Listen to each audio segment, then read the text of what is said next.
Hello everyone, welcome to Philos Academy.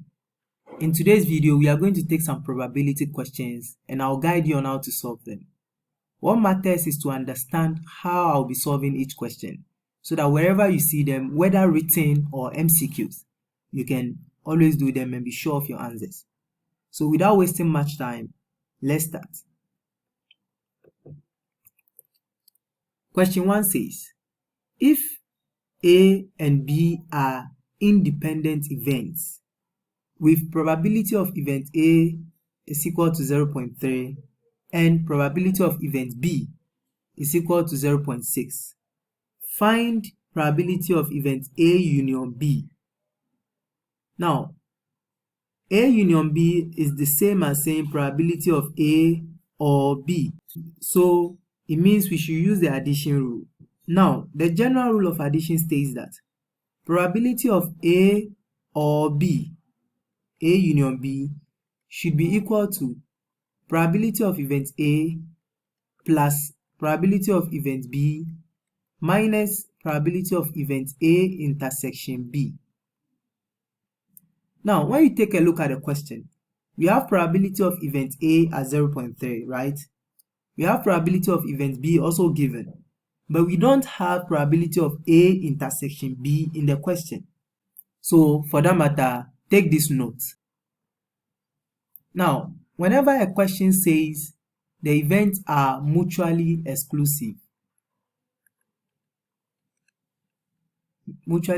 event, then probability of A intersection B should be equal to 0. Whenever the question says they are mutually exclusive, probability of A intersection B should be equal to what? 0. Now, when a question says the events are independent events, then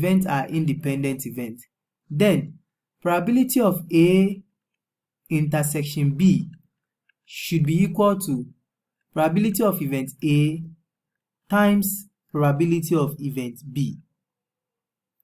If it is B intersection A, it will be probability of event B times probability of event A, which is the same as this because multiplication is commutative. P times Q is the same as Q times P.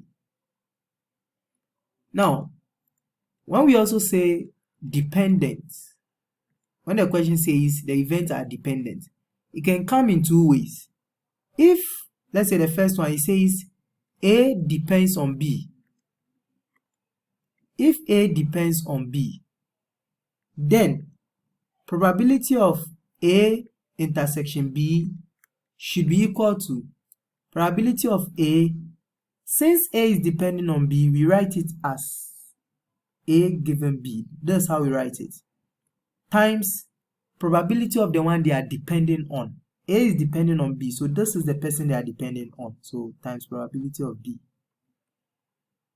Now, if B rather depends on A, then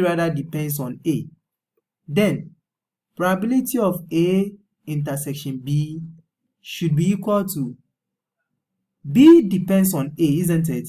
So we say probability of B given A times probability of the one they are dependent on, which is A. Multiplication is commutative. You can also write it probability of A times probability of B given A. So you must know this. Now, when you look at this question, the question says, if A and B are independent events.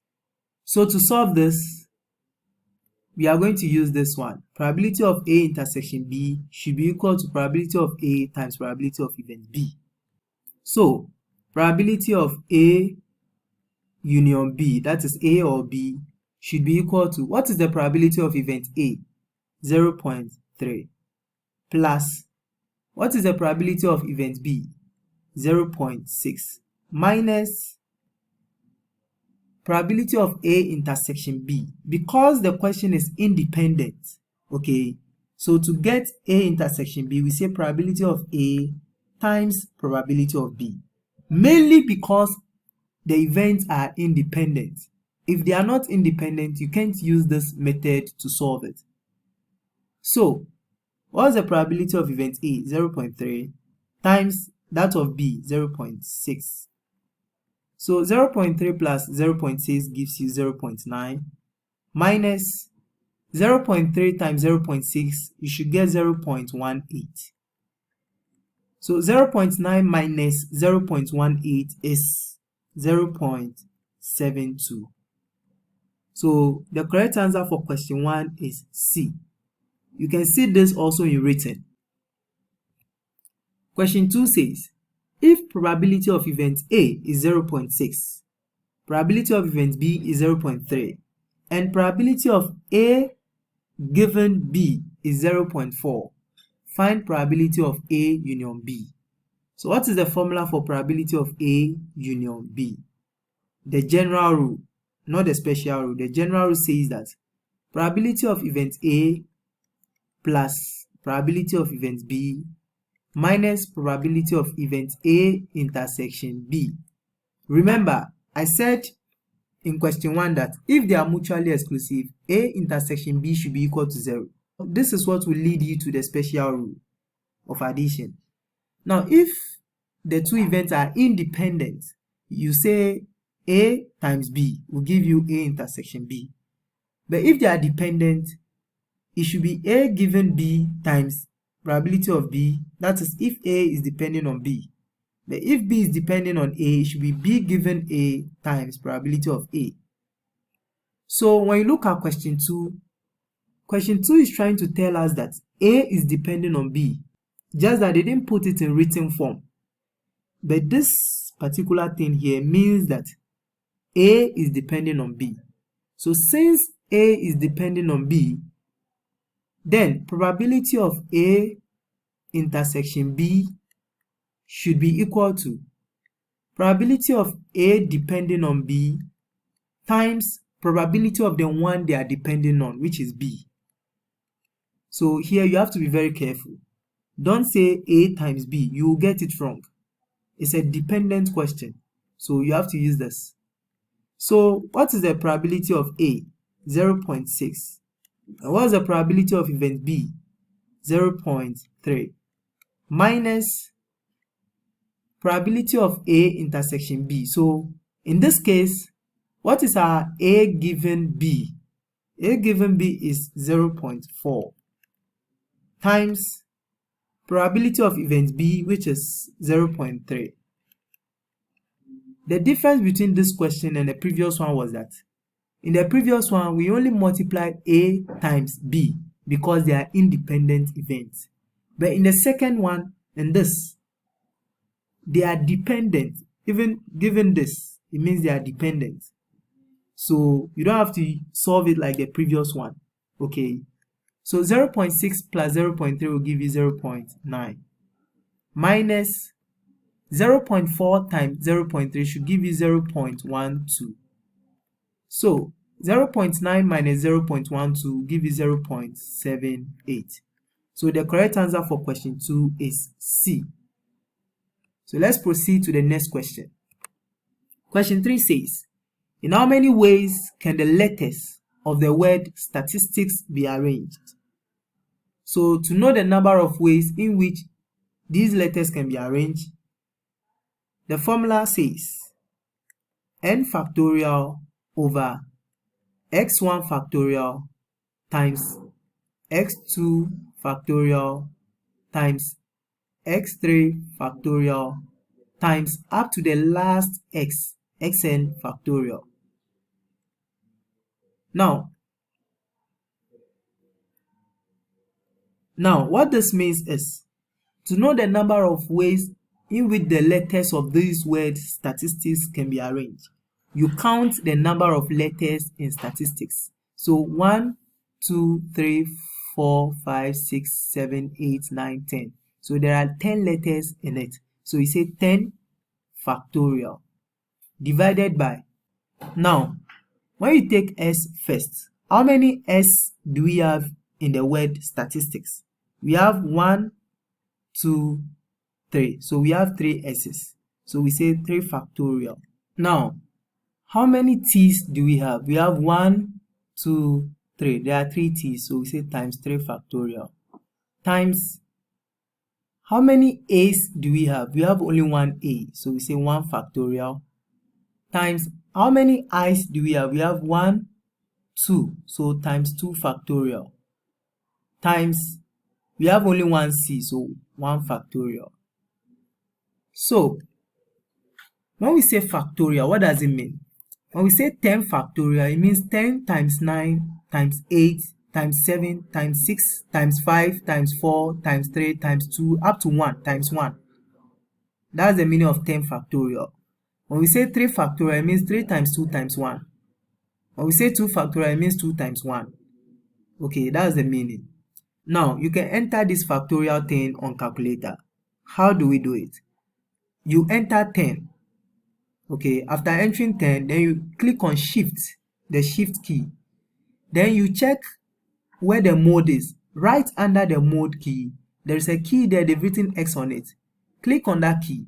You see the factorial sign will come.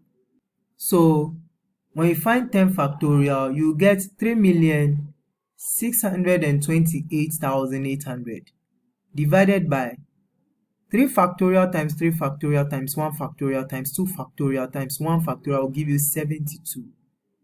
So when you simplify this, you get 50,400. So the correct answer for question 3 is A. So let's proceed to the next question. Question 4 says, suppose probability of event A is 0.4, probability of event B is small letter p, and probability of A union B is 0.7. If A and B are independent events, then the value of P is. To solve this, since A union B has been given, so it means let's quote the general rule of addition. So let's do that. Probability of A union B is equal to probability of event A plus probability of event B minus probability of A intersection B. Now, probability of A union B has been given in the question as 0.7. So we substitute it here. 0.7 is equal to probability of event A is 0.4 plus probability of event B is small letter p, then minus probability of A intersection B. To get this, since the question says A and B are independent events, then we just multiply A and B. So 0.4 times small letter p. Now, when we collect like terms here, we have 0.7. When this comes here, it becomes minus 0.4 is equal to p minus 0.4 times p is 0.4p. So 0.7 minus 0.4 will give you 0.3 equals p minus 0.4p should give you 0.6p. The coefficient of p here is 1 and the coefficient of p here is 0.4. So you just say 1 minus 0.4. So when you divide both sides by the coefficient of p now, which is 0.6, you get p to be equal to 1 over 2, which is the same as 0.5. So the answer for question 4 is A. So let's proceed to the next question. Question 5 says, in how many ways can the letters of the word Mississippi be arranged? So to solve this, we count the number of letters in the word Mississippi. So let's count them. 1, 2, 3, 4, 5, 6, 7, 8, 9, 10, 11. So we say 11 factorial divided by. Now you check, how many M's do we have in the word Mississippi? There's only one M. So we say 1 factorial times how many S, how many I's do we have in? We have 1, 2, 3, 4. So we have 4 I's. So we say times 4 factorial times how many S do we have in? We have 1, 2, 3, 4. So we have 4S. So we say 4 factorial times how many P's do we have here? We have 1, 2. So we say times 2 factorial. So when you enter 11 factorial on your calculator, you get 39,916,800 over, when you enter this also, the denominator on your calculator, you should get 1,152. So when you simplify it, you get 34,650. So the correct answer for question 5 is B, 34,650 ways. So let's proceed to the next question. Question C says, the number of possible outcomes when a coin is tossed 6 times is. Whenever a question wants you to find the number of possible outcomes, just use this formula, 2 exponent n, where n means the number of trials. So when a coin is tossed 6 times, so in this question, your n is going to be 6. So we say 2 exponent 6. So when you check 2 exponent 6, 2 exponent 6 gives you 64. So the correct answer for question 6 is B. So let's proceed to the next question. Question 7 says, if a woman gives birth to a child, what is the probability of the child being a boy or a girl? There are 2 genders, boy or girl. So number of possible outcomes is 2. And then probability of giving birth to a boy should be number of boys, which is 1, over number of possible outcomes, which is 2. Probability of giving birth to a girl is also number of girls, which is 1, over number of possible outcomes, which is 2, isn't it? But the question says probability of giving birth to a boy or girl. So this is a mutually exclusive event because no person is a boy and a girl at the same time. No single person is a boy and a girl at the same time. So it should be mutually exclusive event. So it should just be probability of a boy plus probability of a girl. If you bring minus boy intersection girl, you know they are mutually exclusive, so that will be 0. So you have 1 over 2 plus 1 over 2, which gives you 1. So the answer is C, 1.0. So let's proceed to the next question. Question 8 says, a particular result of an experiment is. A particular result of an experiment is the outcome. So let's proceed to the next question. Question 9 says, A and B appear for an interview for 2 posts. For how many posts? 2 different posts. The probability of A's selection is 1 over 3 and that of B's selection is 2 over 5. Find the probability that only one of them will be selected. Now, since there are 2 posts, then we can say probability that only one will be selected should be equal to probability that A will be selected and means multiplication. B will not be selected because the question says only one. So when A is selected, simultaneously B will not be selected. Or since the question didn't state specifically who among them was selected, the question says only one. So we have to say or probability that A rather will not get selected and B will be selected. Now, when you look at the question, we know the probability that A will be selected. We also know the probability that what B will be selected, isn't it? But we don't know the probability that B will not be selected. We don't also know the probability that A will not be selected. So to find them, probability that A will not be selected should be equal to 1 minus probability that A will be selected. And that will give us 1 minus, what's the probability that A will be selected? 1 over 3. So 1 minus 1 over 3, which will give us 2 over 3. Also, probability that B will not be selected should be 1 minus probability that B will be selected. So that will give us 1 minus, the probability that B will be selected is 2 over 5, isn't it? So 2 over 5. So 1 minus 2 over 5 should give you what? 3 over 5. So let's enter this in the formula. So we have, what's the probability of A? Is 1 over 3. Times probability of not B is 3 over 5. So we substitute it there, 3 over 5. Plus, what's the probability that A is not selected? 2 over 3.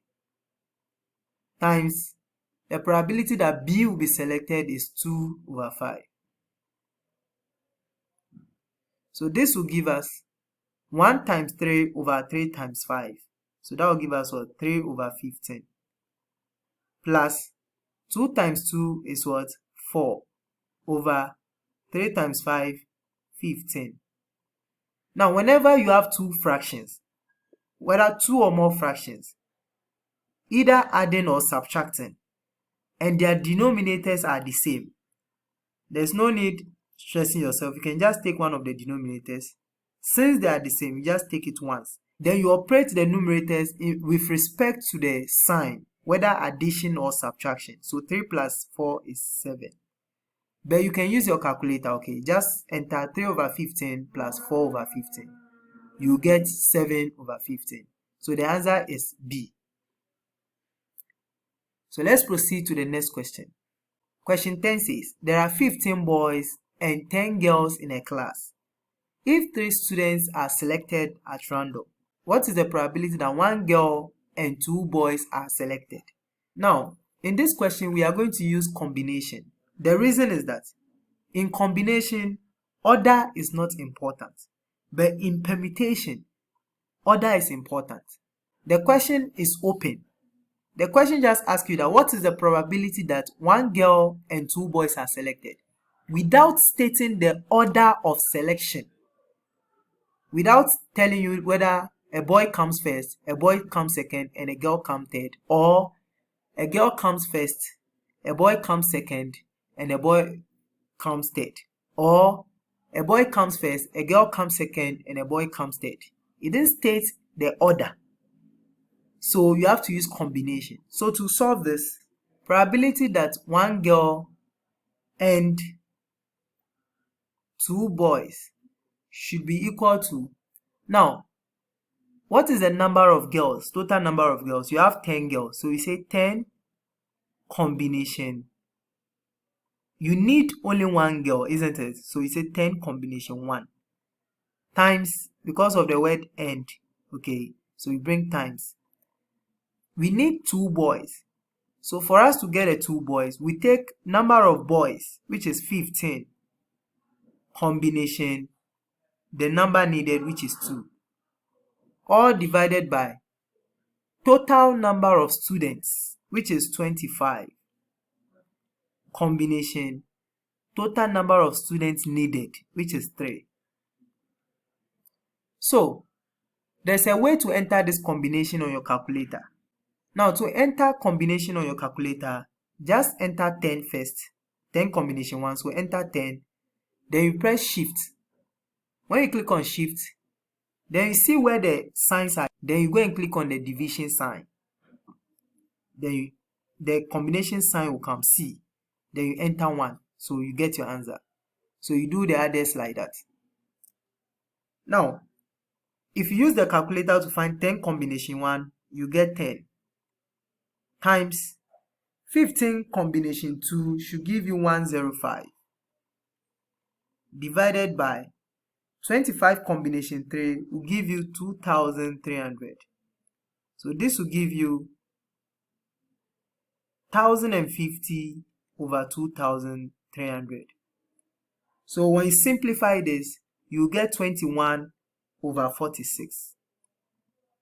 So the correct answer for question 10 is C. Now, the formula for combination states that, let me say n combination x says that n factorial over n minus x factorial x factorial. So let's take for instance 15 combination 2. 15 combination 2 should be 15 factorial over 15 minus 2 factorial times 2 factorial. So you simplify this. So you have 15 factorial over 15 minus 2 is what? 13 factorial times 2 factorial. To simplify it further, 15 factorial means 15 times 14 times. I can decide to stop at 13 factorial so that I can use this 13 factorial to cancel the denominator 13 factorial. So this 13 factorial will cancel this 13 factorial. 2 factorial is 2. So 2 goes into itself 1 and go here 7 times. So check 15 times 7, you get the same 105 we've gotten here. So that's how to solve combination. But you can enter it on calculator and get your answer in short and go. So let's proceed to the next question. Question 11 says, 16 persons shake hands with one another at the MasterCard dinner and awards night. How many shake hands took place? So to know the number of handshakes that took place, how many persons shake hands? 16, isn't it? So the number of persons were 16, isn't it? Now, at a time, how many persons can shake hand at a time? Only 2 persons can shake hand at a time, isn't it? So to solve this, we are going to say 16 combination 2. Only 2 persons can shake hand at a time. Okay, so to solve this, we just say what? 16 combination 2. So 16 combination 2 will give you 16 factorial over 16 minus 2 factorial 2 factorial. You can enter this on calculator straight by entering 16, shift and the division sign, then a C comes, then you enter 2, then you press equal to, you get your answer straight as 120. So the answer is B. Now another reason I use combination and I didn't use permutation is that the question didn't state any order in which shaking took place. Okay, so for combination there is no order, but for permutation it's restricted to order. Okay, I mean order. So let's proceed to the next question. The information below relates to answer 12 to 15. A box contains 6 red, 3 white and 5 blue balls. If 3 balls are drawn at random, one after the other, without replacement, please keep this word, without replacement. 12 says, find the probability that all are red. Now to solve this, there are 2 ways of solving it. The first one, the probability that all are red should be equal to, since it is without replacement, then it's going to be dependent. So it should be equal to the probability that the first one is red times the probability that the second one is red, given that the first one is already red, times the probability that the third one will also be red, given that the first one and the second one are also already red. So it's a dependent question. So to solve this, we say probability that all are red should be equal to, now to solve this, first you must know the total number of balls. 6 plus 3 is what? 9. Plus 5 is what? 14. So total number of balls is 14. So the probability of the first one being red should be number of red balls, which is 6, divided by total number of balls, which is 14, times, now when the first ball is selected, you didn't replace it. They said without replacement. You know, initially you have 14 balls in the box. Since you didn't replace it, it means that the number of balls that will be in the box now will reduce to 13. And also, you've selected the first red and you didn't replace it, so you'll be left with 5 reds. So the probability that the second one will be red will be the new number of red balls, which is 5, divided by new total number of balls, which is 13. It means the second one is depending on the first one. That's what we've done here. Times. Now, you didn't replace the second one also. So total number of balls will reduce to what? 12. And also, since the second one is also red and you've not replaced it, number of red balls will reduce to 4. So this time around it will be what? New number of red balls, which is 4, divided by new total number of balls, which is 12. So when you simplify this, 6 times 5 times 10 will give you 120, divided by 14 times 13 times 12 will give you 2,184. So, if you put this on your calculator and you convert it to decimal, you get 0.0549. Now, let me use combination to solve it. The probability that all are red should be equal to number of red balls in total, which is 6, combination. They said 3 balls are selected, so all are red, so we need 3 red balls, so combination 3, divided by total number of balls, which is 14, also combination, number of balls needed, which is 3.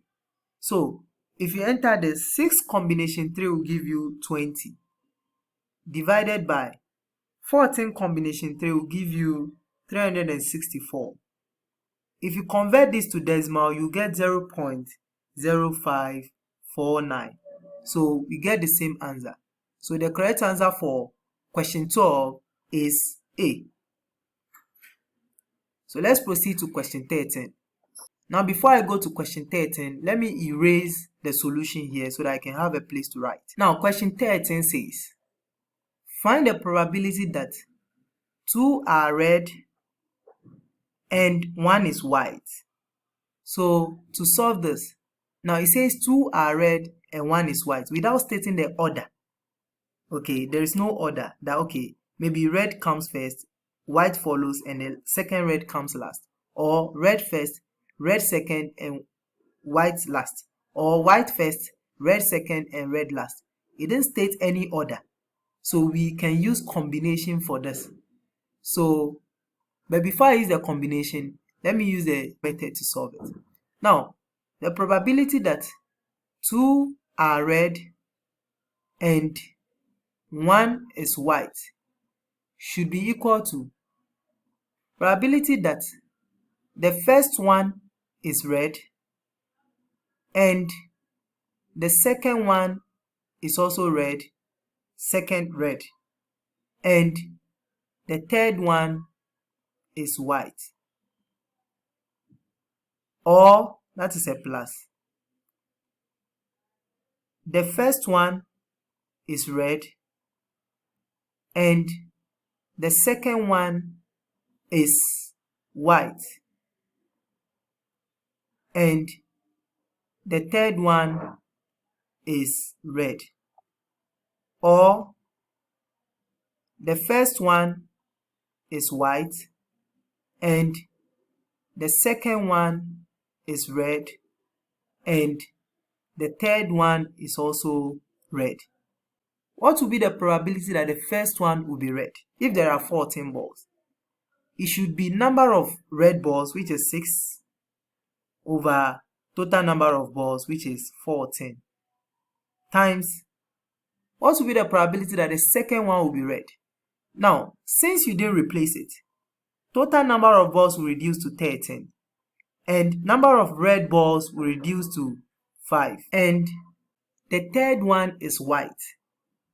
Now, to get the probability that the third one is white, since you are not replacing the balls, total number of balls has reduced to 12, but no white has been taken yet, so we take the entire 3 over 12. So that is the first one. Plus, then we come to the second part, this part. What is the probability that the first one will be red? It's also 6 over 14. And the second one will be white. So this time around, there are 3 whites, isn't it? Over total number of balls has reduced to 13 times the third one will be red. Total number of balls will reduce to 12. And since the third one will be red, red was initially 6, so it will reduce to 5. Plus, then we come to the last one here. What's the probability that the first one will be white? It should be number of white balls, which is 3, over total number of balls, which is 14, times. Now, since you didn't replace it, total number of balls should reduce to 13. And the probability of getting the first one to be red should be number of red balls, which is 6, then over 13, times getting the third one to be red. Now, number of red balls will reduce because red is repeating again. So it will reduce to 5 over total number of balls will reduce to 12. So 6 over 14 times 5 over 13 times 3 over 12 will give you 90 over 2184. Plus, when you multiply the one in the second bracket too, you get same thing, 90 over 2184. Plus, when you multiply the one in the last bracket, you also get same thing, 90 over 2184. So when you add the 3 together, you get 270 over 2184. If you simplify this further, you can get 45 over 364. In decimal, it will be 0.1236. So the answer is D, 0.1236. Now, to use combination for this, it says 2 are red and 1 is white. So to solve this, you just say, so since 2 are red, how many red balls do we have here? We have 6 red balls, isn't it? So it says 6 combination 2, and that is times 1 is white. How many white balls do we have? We have 3, so we say 3 number of white balls, combination number of white balls needed, which is 1, divided by total number of balls, which is 14, combination number of balls needed in total, which is 3. So when you put this on calculator, 6 combination 2 will give you 15 times 3 combination 1 will give you 3 over 14 combination 3 will give you 364. So 15 times 3 is 45 over 364. When you convert it to decimal, you get same answer, 0.1236. So it's either you use this method to solve it or you use combination to do it. So let's proceed to the next question. Question 14 says, find the probability that at least 1 is red. Probability that at least 1 is red should be equal to 1 minus probability that none is red. In short, okay, at least 1 should be equal to 1 minus probability of none is red. So this will give us 1 minus, what is the probability that none is red? The probability that none is red should be, what is the total number of non-red balls? 6 balls are red, so non-reds will be 3 plus 5, which is 8. So you say 8 combination. How many balls do you need? 3, right? So 8 combination 3 over 14 combination 3. So this will give you 1 minus 8 combination 3 is 56 over 14 combination 3 will give you 364. This will give you 1 minus 56 over 364 should give you 0.1538. So 1 minus 0.1538 will give you 0.8462. So the correct answer for question 14 is C. So let's proceed to question 15. Question 15 says, find the probability of getting 1 of each color. So probability of 1 of each color should be equal to, what is the number of red balls? 6, isn't it? So combination 1. And what is the number of white balls? You have 3, so you say 3 combination 1 And the third one, what is the number of blue balls? 5. So we say 5 combination 1. Since we say 1 of each color, divided by total number of balls combination 3. So 6 combination 1 will give you 6, and 3 combination 1 is 3, 5 combination 1 is 5 over 364. So when you simplify this, you get 90 over 364. In decimal, it will give you 0.2473. So the correct answer for question 15 is B. So let's proceed to the next question. Question 16 says, a single performance of the experiment is, the answer is C, it's a trial. A single performance of an experiment is a trial. So question 17, if probability of event A is equal to 0.5, probability of event B is equal to 0.3, and the events A and B are independent, then probability of A intersection B is. So this question wants us to find probability of A intersection B. Now remember, I said if two events are mutually exclusive, the probability of A intersection B is equal to 0. But if two events are independent, probability of A intersection B should be probability of event A just times probability of event B, and that's all. So since the question says independent, we are using this. So what is the probability of event A? 0.5 times, what is the probability of event B? 0.3. So 0.5 times 0.3 should give you 0.15. So the correct answer for question 17 is B. So let's proceed to the next question. Use the information below to answer questions 18 to 22. Consider the following probability distribution. So we should consider this. For event A is equal to 2, 4, 6. Event B are 2, 3, 4, 5. And event C are 1, 2. So question 18 says we should find the probability of event A. Probability of event A should be equal to probability of getting a 2 or probability of getting a 4 or probability of getting a 6. These elements in the event A, you add their probabilities together. So probability of getting a 2 is 0.4 from the table. And then probability of getting a 4 is 0.1 plus probability of getting a 6 is also 0.1. So when you add them together, you get 0.6. So the correct answer for question 18 is C. So let's proceed to question 19. 19, we should find the probability of B. To get a probability of B, we are going to add the probabilities of the elements in event B.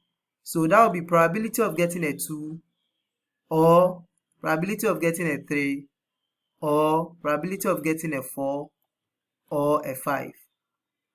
So what is the probability of getting a 2? 0.4 plus a 3 is 0.1. Probability of getting a 4 is also 0.1. And probability of getting a 5 is 0.2. So when you add them together, you get 0.8. So the correct answer for question 19 is E. Question 20, we should find the probability of event C. So for the C, there are two elements, 1 and 2.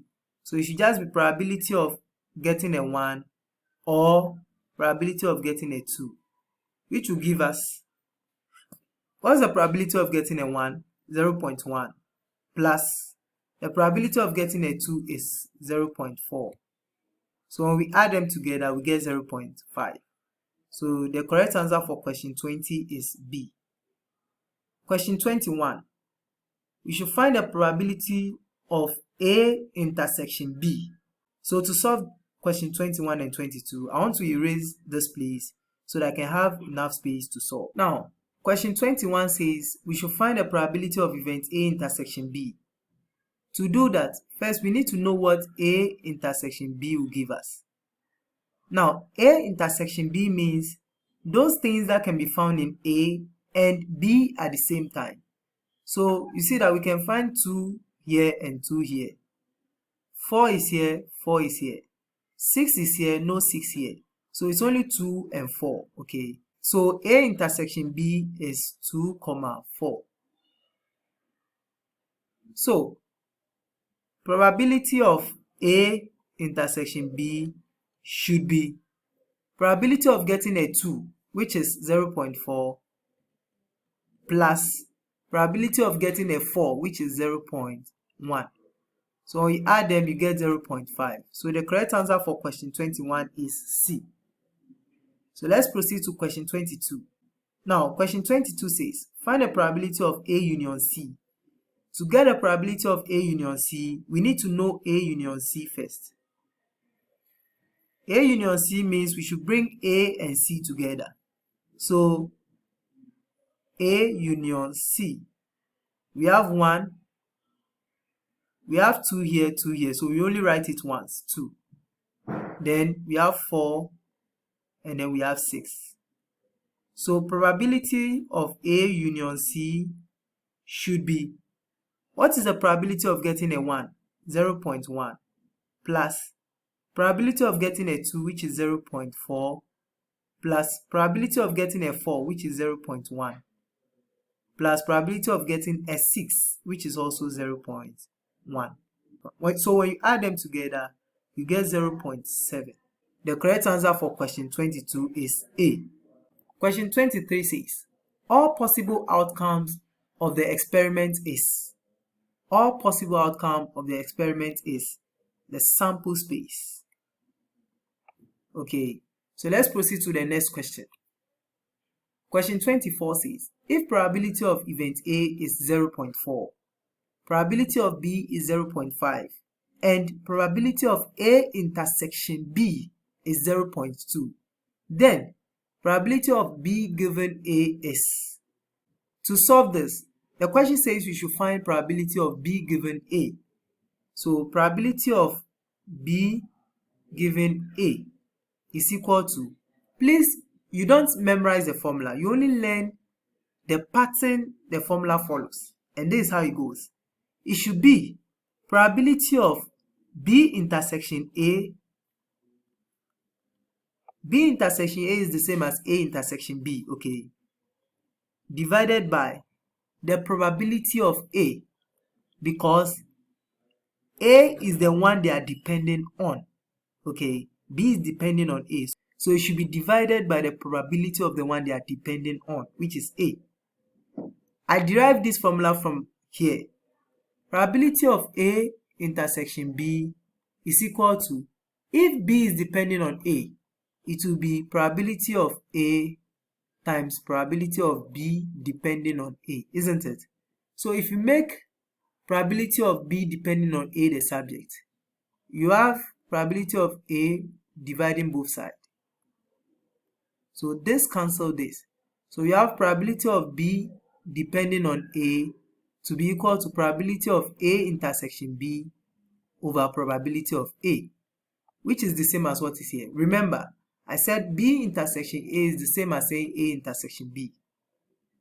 So, but there's no need quoting this. You should know that probability of B given A should be equal to probability of B intersection A divided by the one they are depending on, this one.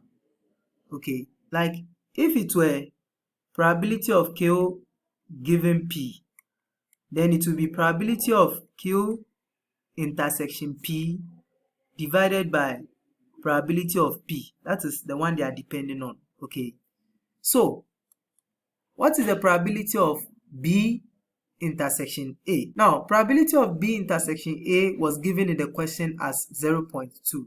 So 0.2 divided by, what is the probability of A? Probability of event A is 0.4. So if you put this on calculator, you get 1 over 2, which is same as 0.5. But you have 1 over 2 in the possible answer, so the answer is A. Now you realize that we didn't use probability of B for anything. It's just there. Okay, it happens. So let's proceed to the next question.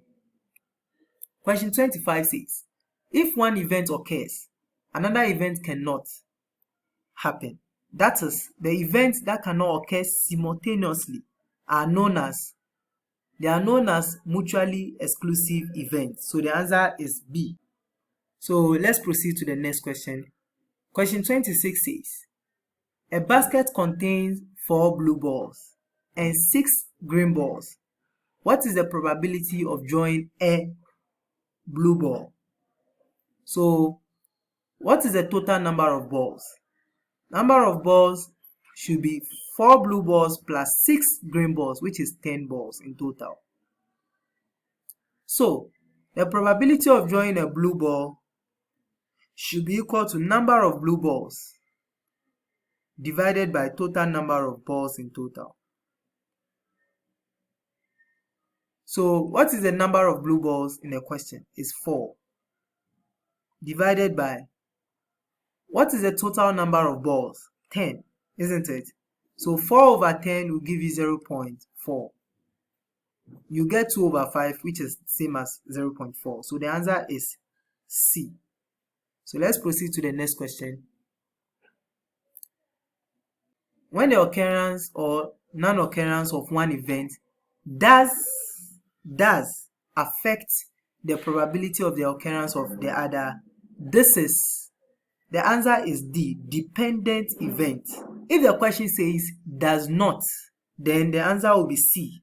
But the question says does affect. So please read questions carefully. So the answer is D, dependent event. So let's proceed to the next question. Question 27. Which of the following statements is not true about probability? A. The probability of an impossible event is 0. Probability of an impossible event is 0. Yeah, this is true. B. Probability can be greater than 1 or less than 0. This is false. This is not true. Probability can never be greater than 1 and cannot be less than 0. But this is saying can be. So it is false. Probability cannot be greater than 1. Yeah, this is true. And none of the above. But the question says which of this is not true? So B is not true. Okay, so the answer is B. If you say D is not true, it means that you are saying that none of them is true. So the answer is B. Only this is not true. B is not true. Okay, so let's proceed to the next question. Question 28 says, in a club, there are 7 women and 5 men. A committee of 3 women and 2 men is to be chosen. How many different possibilities are there? So to know the number of possibilities, the question is not asking you to find probability. It says how many different possibilities are there. So to solve this, we take total number of women, which is 7, combination the number of women needed in a committee, which is 3, times number of men in total, which is 5, combination the number of men needed in the committee, which is 2. So 7 combination 3 will give you 35 times 5 combination 2 will give you 10. So this will give you 350. So the answer is 350 ways. B. Question 29 says, what will be the probability of an impossible event? The event is impossible. Like when you roll a die and I ask you to find the probability of getting a 9. We all know that it is not possible to get a 9 in a die. You can only get from 1 to 6. It's never possible to get a 9 in a die. So the probability of getting a 9 will definitely be 0. So the probability of an impossible event is 0A. So let's proceed to the next question. 30 says, if the outcome of event A is not affected by event B, then event A and B are said to be.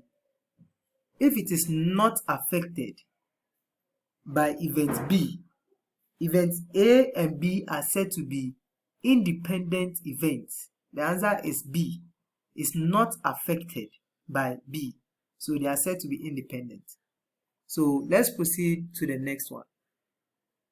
Question 31 says, a stock of pens consists of 144 pens, in which 20 pens are defective, 20 are defective, and others are good.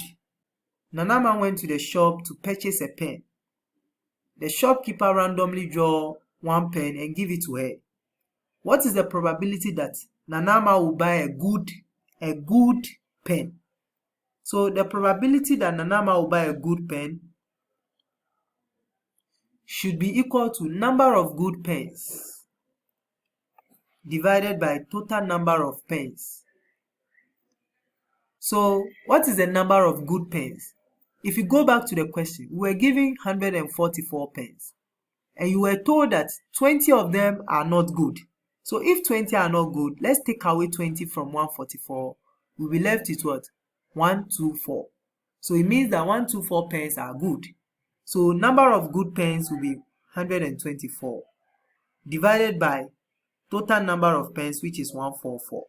So when you simplify this on your calculator, you get 31 over 36. So the correct answer for this is C. The probability of getting a bad pen or a defective pen should be 20 over 144, and that will give you 5 over 36. So let's proceed to the next question. Question 32 says, a coin is tossed and a die is rolled. Find the probability of getting a head and then rolling a 6. The probability of getting a head and rolling a 6 should be equal to, what is the probability of getting a head when you toss a coin once? Now in a coin, there are two possible outcomes, head or tail. And probability of getting a head should be 1 over 2. So that's 1 over 2. And that is times. Now in a die, there are 6 possible outcomes. And probability of getting a 6, because there is only one 6 in it, so it should be 1 over 6. So 1 over 2 times 1 over 6 will give you 1 over 12. So the answer is C. Another way of solving this is, when you have a coin here and you have a die here, what are the possible outcomes for a die? You have 1, 2, 3, 4, 5, 6. And what are the possible outcomes for a coin? Head or tail. So when you merge them, you have head 1, head 2, head 3, head 4, head 5, head 6, tail 1, tail 2, tail 3, tail 4, tail 5, tail 6. Now, but the question says a head and a 6. So this is the only one that has a head at the same time as 6. So it's only 1. So number, which is 1, divided by total number of possible outcomes. So 1, 2, 3, 4, 5, 6, 7, 8, 9, 10, 11, 12. So you see that we get the same answer. So the answer is C. So let's proceed to the next question. Question 33 says, if P is the probability of an event, what is the probability of its complement?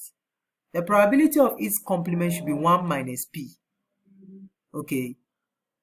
So the answer is C. Let's proceed to the next question. Question 34 says, two persons, X and Y, apply for a job in a company.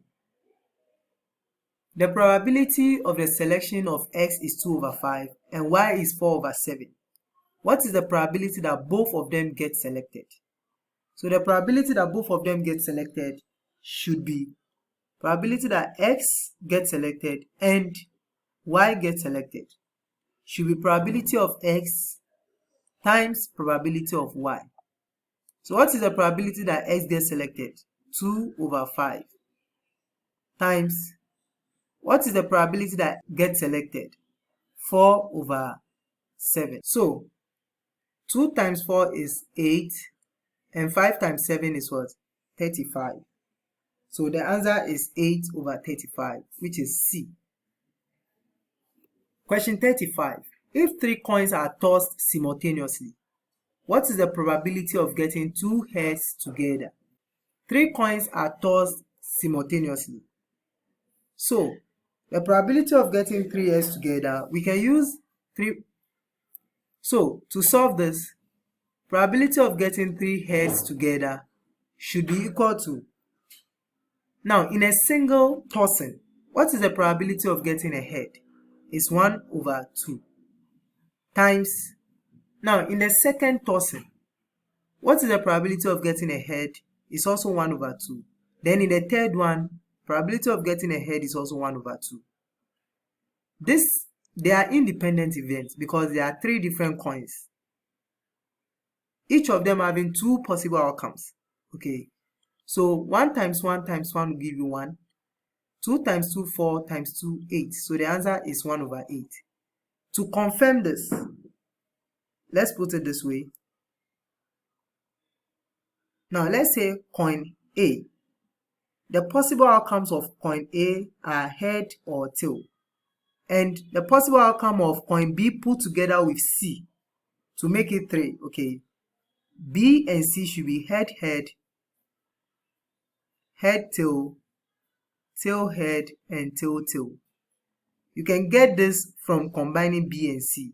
Okay, so when you have this, now let's combine them. We have head, head, head, head, head, tail, head, tail, head, and head, tail, tail. Then here we have tail, head, head, tail, head, tail, tail, tail, head, isn't it? Then we also have tail, tail, tail. So among the possible outcomes, there is only one of them that has 3 heads together. So it should be 1 over number of possible outcomes. 1, 2, 3, 4, 5, 6, 7, 8. So 8. So this confirms that the answer is B. Question 36. In how many ways can the letters of the word kunkra be arranged if the 2 Ks are together? Please, the question didn't say in how many ways can it be arranged. The question says if the 2 Ks are together. So to solve this, since the question says if the 2 Ks are together, it means that this K and this K will be considered as one letter. So when we are counting, we count 1, 2, 3, we jump over this K, then 4, 5, 6. So we are only going to have 6 factorial over. Instead of saying 1, 2, 3, 4, 5, 6, 7, 7 factorial, since the question says the 2 Ks are together, you consider the 2 Ks as one letter and you do your counting. So that will be 6 factorial over. Now, since you've considered the 2 Ks as one letter, it will be 1 factorial times. How many U's do we have? We have 2 U's, so 2 factorial times. How many N's? We have 1 N, so N factorial, 1 factorial. Now, the next one is R. How many R do we have? We have only 1 R, so times 1 factorial.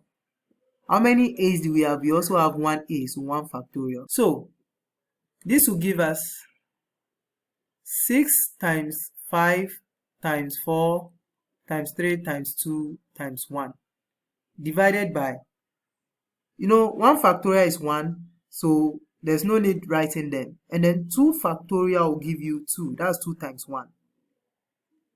Okay, 2. So this 2 can go here 1 and go here once. So we can have 6 times 5 is 30. 30 times 4 is 120. And 120 times 3 is what? 360. So we have 360 over 1, which is 360. So the answer is A. Question 37. In how many ways can the letters of the word kunkra be arranged if the 2 Ks are separated? So to solve this particular one, first we must know the total number of ways in which these letters can be arranged, not what we've solved here. Now, to solve this, first we should know the total number of ways in which the word kunkra be arranged. So to do that, we count 1, 2, 3, 4, 5, 6, 7. So we have 7 factorial divided by, how many K's do we have? We have 2 K's, so we say 2 factorial. How many U's do we have? We have 2 U's, so we say 2 factorial.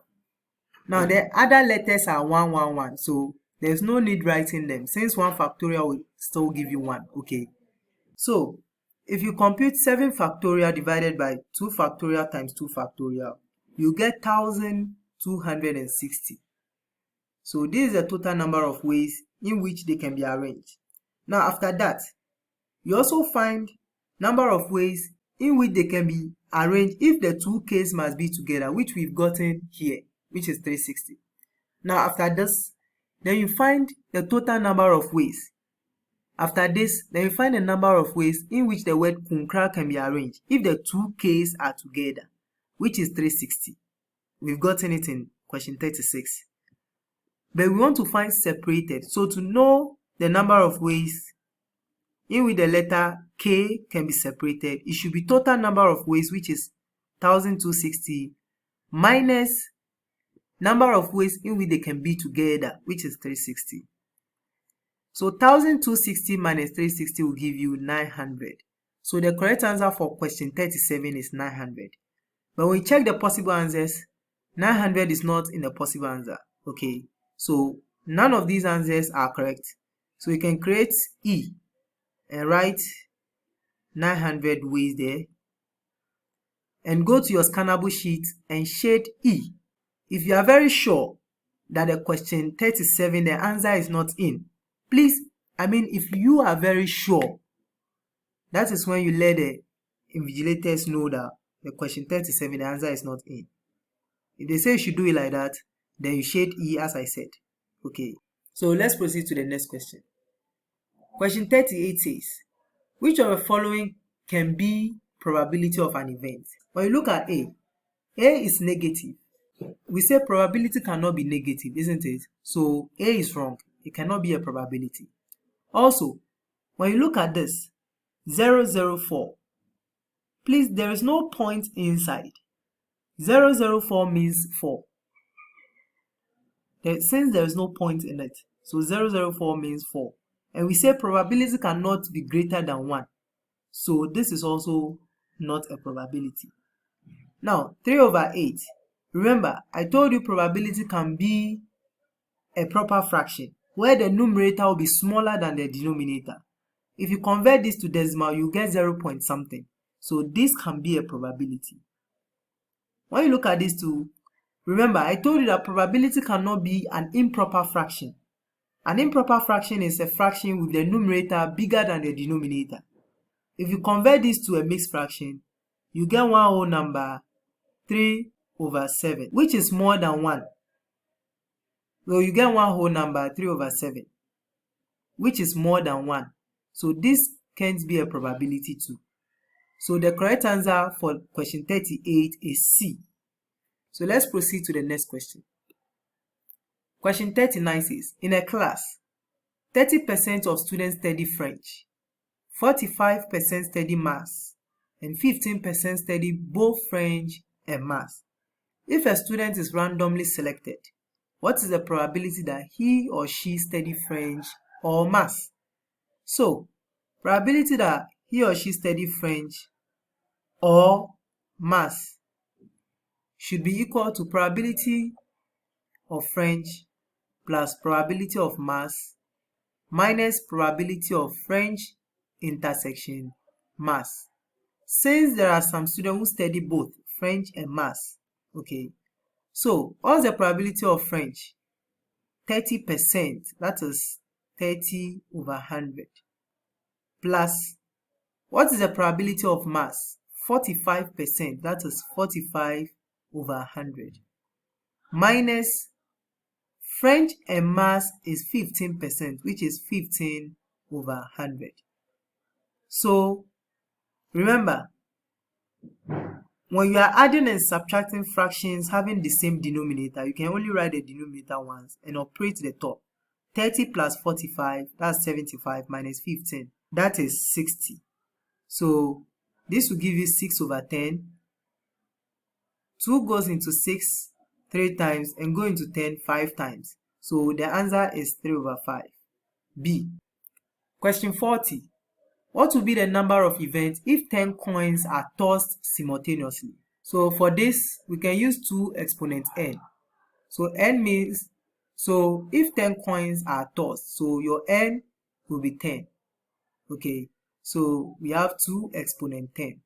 When you enter 2 exponent 10 on your calculator, you get 1024. So the correct answer for question 40 is D. So let's go to the next question. A box contains 3 red balls, 2 blue balls, and 5 white balls. A ball is selected and its color noted. Then it is replaced. This is what? Replaced. A second ball is selected and its color noted. Find the probability of each of A. Selecting 2 blue balls. First, let's know the total number of balls. Total number of balls will be 3 plus 2 plus 5, that is 10. So, probability of selecting 2 blue balls should be, now, when you select a blue ball first, what will be its probability? It should be number of blue balls, which is 2, divided by total number of balls, which is 10. And now, because it was replaced, you still have 10 balls in a box. Okay, and you still have 2 blue balls in the box since it was replaced. So the second one will also be 2 over 10. So 2 over 10 times 2 over 10 will give you 4 over 100. You can simplify this. 4 goes into itself 1 and go into 100 25 times. So your answer is 1 over 25. In case you want to leave it in decimal, it will be 0.04. Now, question B. Selecting 1 blue ball and then 1 white ball. So, probability of selecting 1 blue and then 1 white should be equal to, now what is the probability of getting a blue ball first? It should be 2 number of blue balls over total number of balls, which is 10, times, now what will be the probability of selecting a white ball? It should be number of white balls, which is 5, divided by total number of balls, which is 10. For this, it is replaced. Be very careful. It is what? Replaced. So you still have your number of balls intact as 10. Okay. So 2 times 5 will give you 10. Divided by 10 times 10 is 100. So you can have it 1 over 10. In fraction, in decimal is 0.1. So that's the answer for question B. And question C says, selecting 1 red ball and then 1 blue ball. So probability of getting 1 red and 1 blue should be equal to, what is the probability of red? Number of red balls, which is 3, divided by total number of balls. And number of blue balls, which is 2, divided by total number of balls. So this will give us 3 times 2 is what? 6, isn't it? Divided by 10 times 10 is 100. So 2 goes into 6 3 times and goes into 100 50 times. So the answer is 3 over 50. You can also convert this to decimal. You get 0.06. So let's proceed to the next question. A box contains 15 identical balls.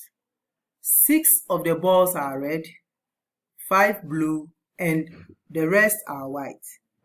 If 3 balls are selected one after the other without replacement, find the probability that A. All 3 balls are red. So to solve this, according to the question, we need 3 balls, not 1 ball. If it were 1 ball, you just say 6 over 15. So to do this, the probability that all the 3 balls are red should be equal to number of red balls, which is 6.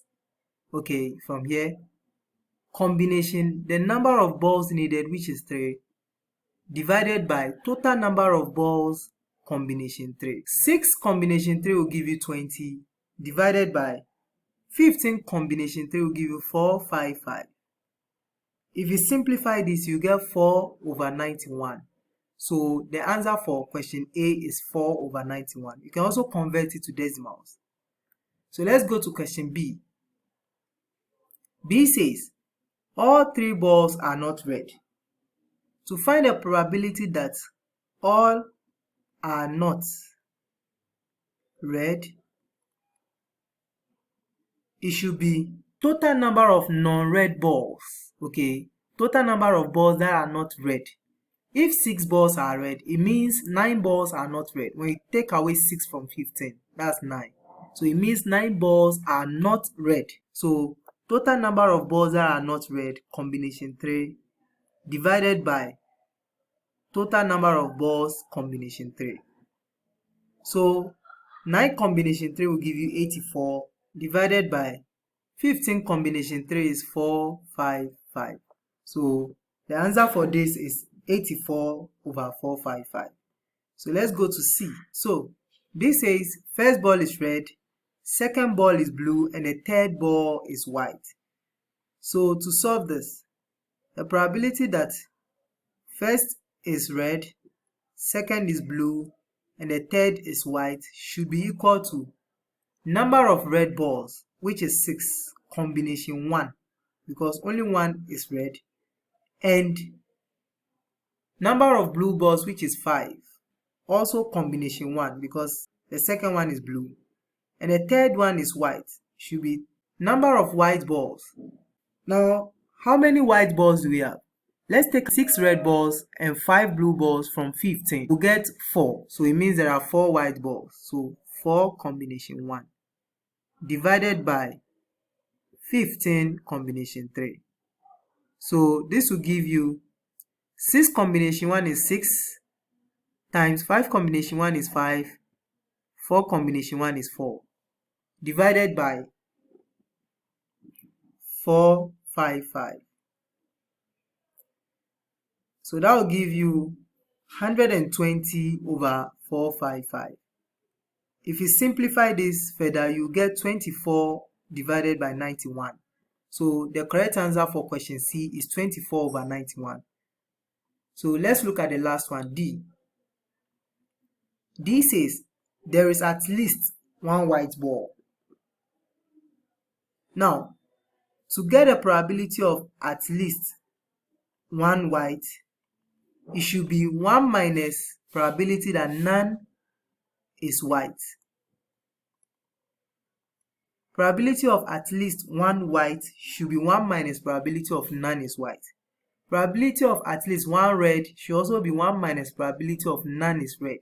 Okay, so this will give us 1 minus probability that none is white should be number of non-white balls over number of balls. Now, how many non-white balls do we have here? We have 6 red and 5 blue.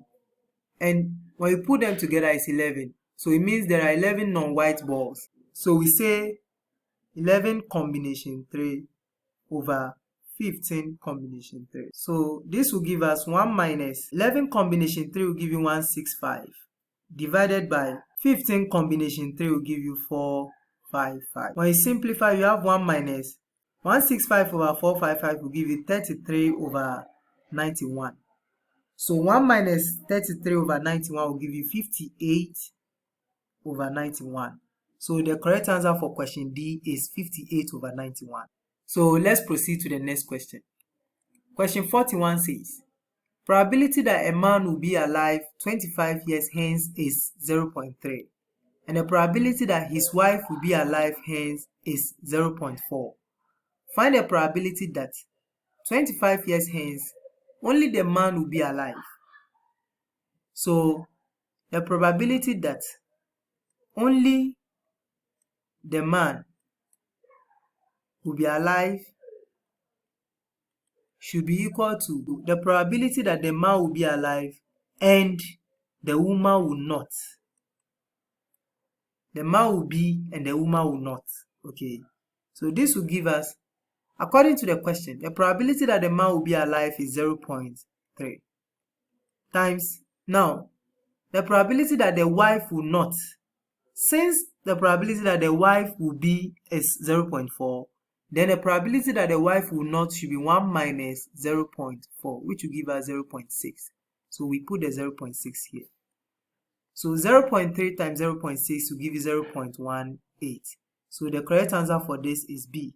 Question 42. In a box, there are 8 orange, 7 white, and 6 blue balls. If a ball is picked up randomly. What is the probability that it is neither orange nor blue? Probability that it's neither orange nor blue means it is white. If it is neither orange nor blue, then definitely it will be white. So let's find the probability that it is white. It should be number of white balls, which is 7, divided by total number of balls, which is 8 plus 7, 15, plus 6, 21. So 7 goes here 1, we go here 3 times. So we have 1 over 3. So the answer is A. Another way of solving this is we find probability of orange or blue.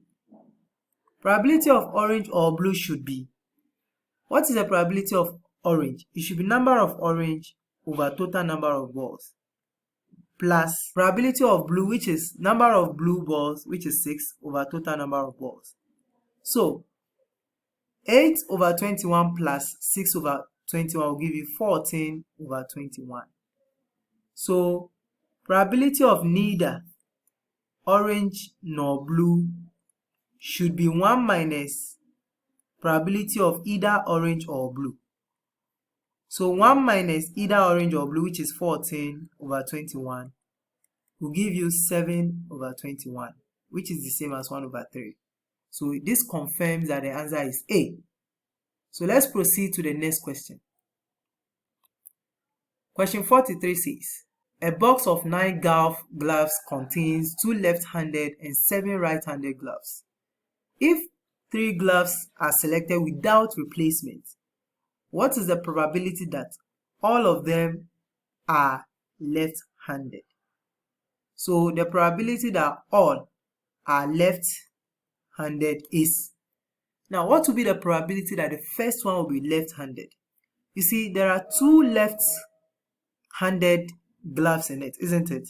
So the first one will be 2 over total number of gloves, because you have 2 left and 7 right, so total is 9, so 2 over 9 times. Now since you didn't replace it, the probability of getting a left the second time should now be 1 over 8, because total number of gloves will reduce to 8 and number of will reduce to 1. Now to get a third one, you didn't replace the second one also. So since you didn't replace it, now to get a third one, number of left glove will reduce to 0, divided by total number of gloves will reduce to what? 7. Now, because of this 0, 0 times any number will give you 0, and 0 divided by anything will give you what? 0. So the final answer will be 0. So the correct answer for question 43 is B. So let's proceed to the next question. Find the number of ways of forming 4-digit code in which no digit is repeated. Now, to form 4-digit code in which no digit is repeated, you need to know the number of digits you can use. Now, to form 4-digit code, we all know that we usually take from number 0 to 9. So if you count from 0 to 9, you get 10 numbers. Let's check. 0, 1, 2, 3, 4, 5, 6, 7, 8, 9. So let's count it. 1, 2, 3, 4, 5, 6, 7, 8, 9, 10. You see? So from 0 to 9, you have 10 digits. Okay. So to know the number of ways in which you can form 4-digit code in which no digit is repeated should be 10 permutation 4. Now, the permutation formula says that, let me say n permutation x should be n factorial over n minus x factorial. For combination, you multiply it by x factorial, but for permutation, it's just like this. So this will give us 10 factorial over 10 minus 4 factorial. So this will give you 10 times 8 times 7 times 6 factorial. I stop at 6 factorial because 10 minus 4 is 6 factorial, so that I can cancel this out easily. So when you check 10 times 9 times 8 times 7, you get 5040 ways. So the correct answer for question 44 is B. So let's proceed to the next question. A card is drawn from a well-shuffled pack of playing cards. Find the probability that it is either a diamond or a king. Either or. So we are using the addition rule. So probability of D or K should be equal to D stands for diamond and K stands for king. Probability of D plus probability of K minus probability of D intersection K. Now when you take the cards, you realize that there are 13 diamonds in a card. So the probability of getting a diamond should be 13 over total number of cards, which is 52. Plus, when you also check the card, you realize that there are 4 kings in a card. So it should be number of kings divided by total number of cards minus probability of diamond intersection king. Now, is there any card that is a diamond at the same time a king? When you check through the cards, you realize that one of the kings is a diamond, isn't it? So it means that there is one diamond intersection king divided by total number of cards. So since we have the same denominator, we operate the numerator. So 13 plus 4 is what? 17 minus 1, you have 16. 4 goes into 16 4 times and goes into 52 13 times. So the correct answer for question 45 is B, 4 over 13. So let's go to the next question. Filia Airways recently supplied the following information on their commuter flights from Accra to Ho. We have arrivals early, on time, late, and cancelled. So those who arrived early are 100, on time 800, late 75, and cancelled 25. So question 1 says, what is the probability that a flight will arrive early or late? Now, to solve the question 1, the probability that a flight will arrive early, E, or late should be equal to probability that a flight will arrive early plus probability that a flight will arrive late. I'm using the special rule of addition. I'm not using a general. The reason is that there is no case where someone can arrive early and late at the same time. So they are mutually exclusive events. There is no early and on time together. So they are mutually exclusive. So I'll use a special rule. So probability that a person will arrive early should be number of persons who arrived early, which is 100, divided by total number of persons, which is 1000,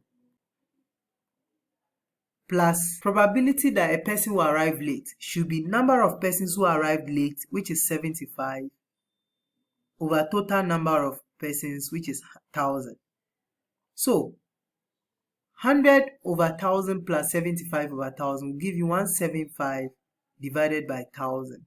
And 175 over 1000 can give you 7 over 40 in fraction. In decimal, it will give you 0.175. So let's look at question 2. Question 2 says, what is the probability that a flight will arrive late or on time? So probability of late or on time should be equal to probability of arriving late plus probability of arriving on time. So what is the probability that a person will arrive late? It should be number of persons who arrived late in the past, which is 75, over total number of persons, which is 1000, plus on time. Those who arrive on time in the past are 800, divided by total number, which is 1000. So 75 over 1000 plus 800 over 1000 should give you 875 divided by 1000. Now, 875 over 1000 will give you 35 over 40. In decimal, it will be 0.875.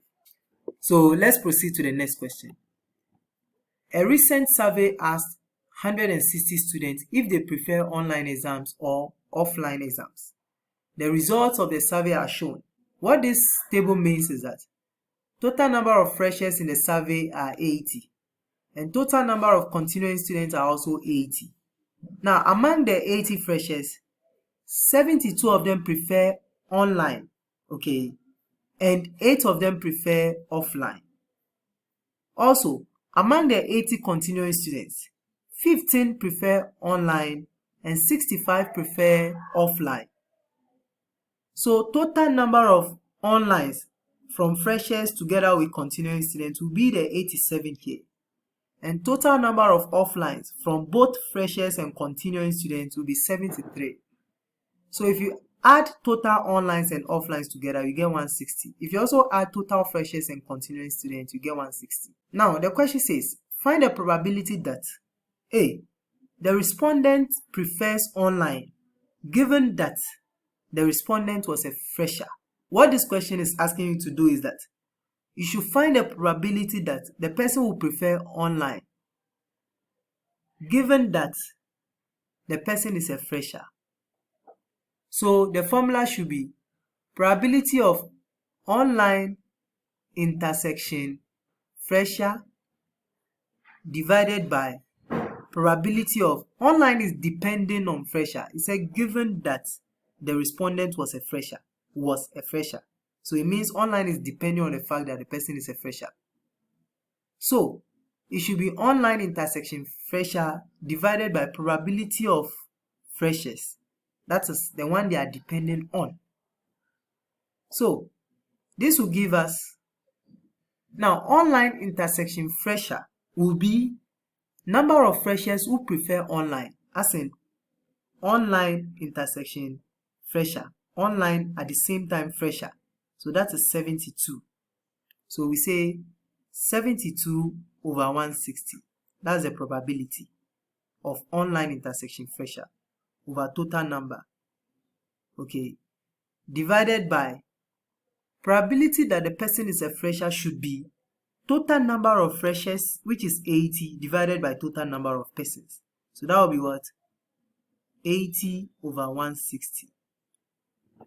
When you put this on your calculator, 72 over 160 divided by 80 over 160, you have 72 over 80. If you simplify this, 8 goes into 72 9 times and into 80 10 times.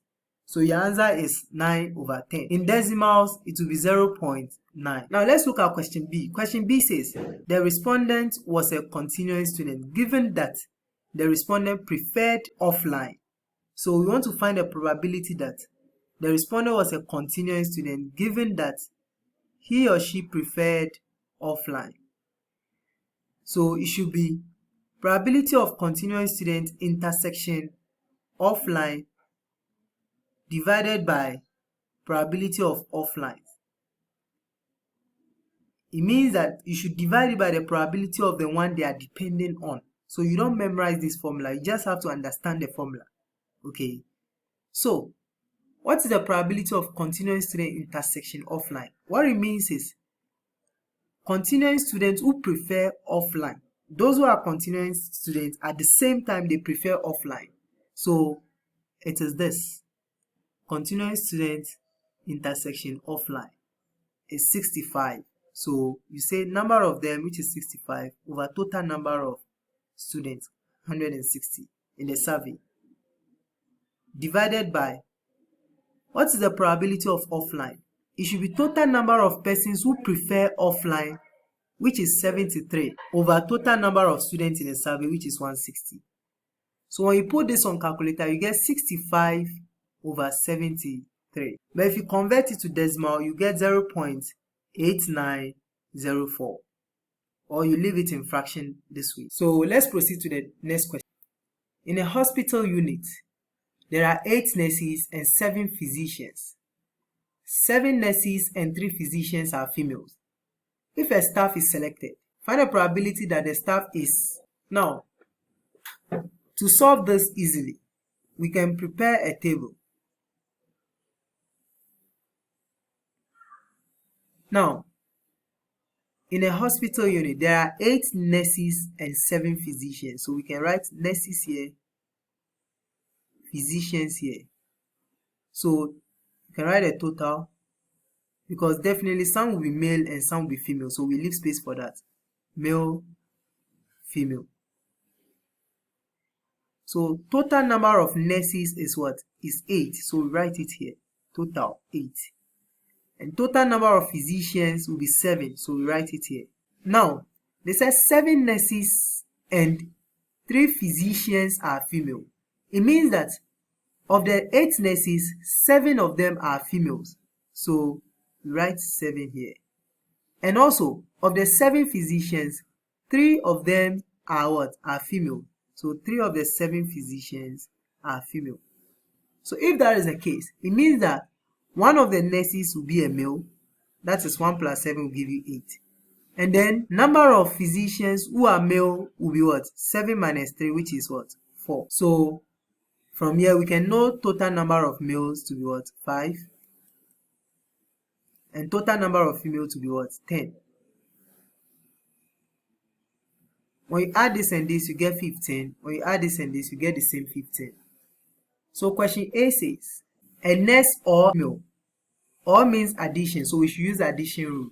So probability of nurse or male should be equal to probability of nurse plus probability of male minus probability of nurse intersection male. So what is the probability that a person will be a nurse?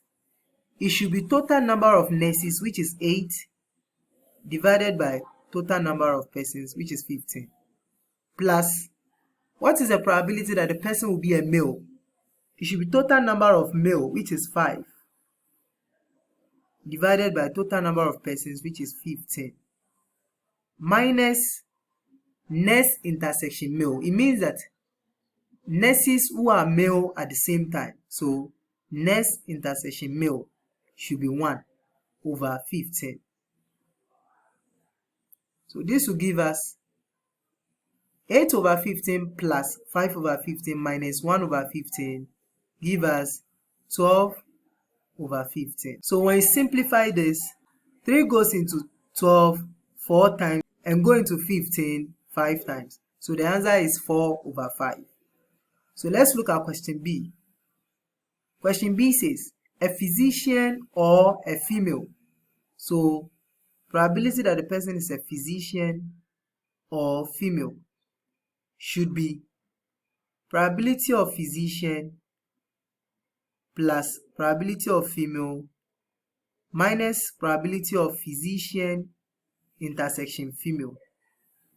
So what is the probability of physician? It should be total number of physicians, which is 7 over total number of persons, 15, plus what is the total number of female? Is 10. So we say 10 over 15 minus physician intersection female. Those who are physicians at the same time female. So there are 3 numbers. So we say 3 over 15. So 7 over 15 plus 10 over 15 minus 3 over 15 will give you 14 over 15. So the correct answer for question B is 14 over 15. So let's look at the next question. The probability that a particular knee surgery is successful is 0.85. If 3 knee surgeries are conducted, what is the probability that what is the probability that, let me say question 1, all the knee surgeries are successful? The probability that all are successful should be equal to the probability that the first one is successful, which is 0.85, and the probability that the second one is also successful, which is 0.85, and the probability that the third one is also successful, which is 0.85. So when you multiply, you get 0.614. So the answer is B. Let's say question 2 says, none of the 3 knee surgeries is successful. To get a probability that none is successful, you need to find a probability that 1 is not successful. So the probability that 1 is not successful, which is failure, is equal to 1 minus probability of success, which is 0.85, and that will give you 0.15. So to find a probability that none of the 3 new surgeries is successful, it means that all the 3 failed. So probability that all the 3 failed is equal to the probability that the first one failed, which is 0.15, times the probability that the second one also failed, which is 0.15, times the probability that the third one also failed, which is 0.15. So when you multiply this, you get 0.003. So the answer is C. So let's look at question 3. Question 3 says, at least one of the surgeries is successful. To get a probability that at least one is successful, probability of at least one is successful should be equal to 1 minus probability that none is successful. 1 minus probability that what? None is successful. At least one should be 1 minus probability of none. So this will give us 1 minus, in question 2, we are able to get a probability that none is successful, which is 0.003. So we substitute it there. So 1 minus 0.003 will give you 0.997, which is D. So I'll end it here for now. Please, if you are new to this channel, please do well to subscribe so that whenever I post important videos like this, you can have access to it easily. Thank you.